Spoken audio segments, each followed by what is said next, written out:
It's the company that promised to change the world. Today, it's iPhones and other products the center of life on the go.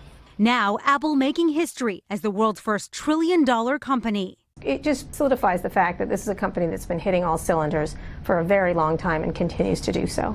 It's been a remarkable turnaround from 22 years ago when the company was on the brink of bankruptcy. Then founder Steve Jobs returned to fix the company he created. And the question is, where is Apple relevant? And it paid off. A $1,000 investment in the company back then worth about $450,000 today.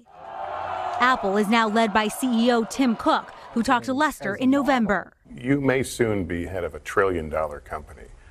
When you think about that, what goes through your mind? The truth is I don't think about it, to be really honest. What I view a stock price to be a result of doing other things well.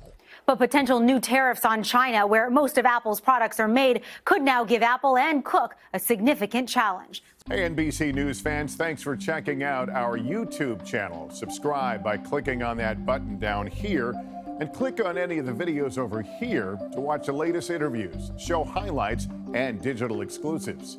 Thanks for watching.